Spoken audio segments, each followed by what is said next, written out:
The house is MANCERA. MANCERA, famous for beasts. Let me tell you all about it in this video. Stay tuned. So I'll just present the notes to my side and continue on with the review. So Soleil d'Italie is a summer fragrance, and it's a very aquatic and very floral fragrance. And that's in part that's what makes it fun, because it, like, in terms of gender, it is unisex, but it's unisex not in the same way that other unisex fragrances are, which are squarely in the middle. This one goes to the masculine pole and then goes to the feminine pole. Like, it's a rhythm. It would be feminine and then it would be masculine, feminine, masculine. Of course, it's the florals that make the fragrance smell feminine. And how would I describe the floral? The floral here is abstract, meaning it's not referring to one particular flower like rose or lily or carnation or something like that.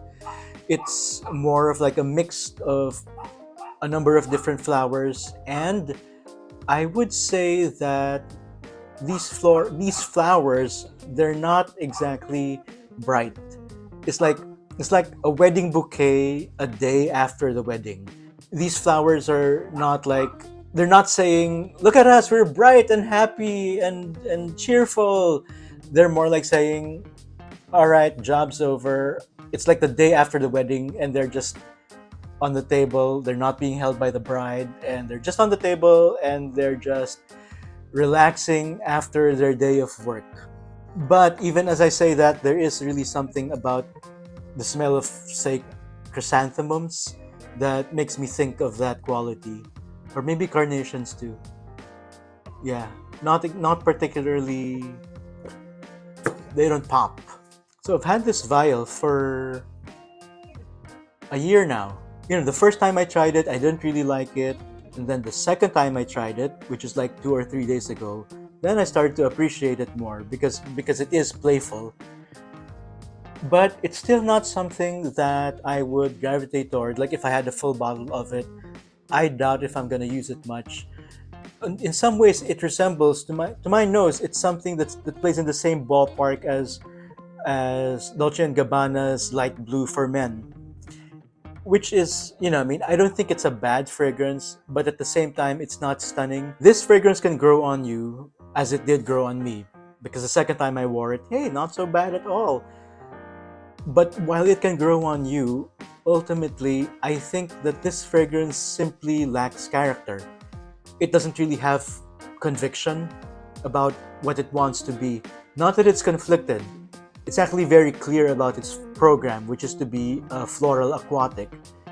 However, the problem with it is that it's just really not memorable. Am I ever gonna get a full bottle? Never. Do I need it in my collection? No. Do I regret applying it on my skin? No. As far as I'm concerned, I don't dislike it. If I smell it on somebody else, I'm not going to say that that person has no taste or whatever. But the thing is, I just don't love it. And I'm still conflicted as to whether I like it at all. I feel like I'm just perfectly neutral. Yeah. I think I'm just in the middle about this. I don't like it, and I don't dislike it either. What to say? It's like, I would compare the person who's really nice, but at the same time, who makes no impact, really, at the end of the day. I'm sure you've met people like that. They're perfectly nice. They won't do you any wrong, and they make your day go more smoothly, but at the same time, you know that their presence in your life doesn't really have all that much meaning. Kind of like physical company. 3 words I would use to describe Soleil d'Italie. 1 is that it's approachable. Number 2, it's well-rounded. And number 3, it's forgettable.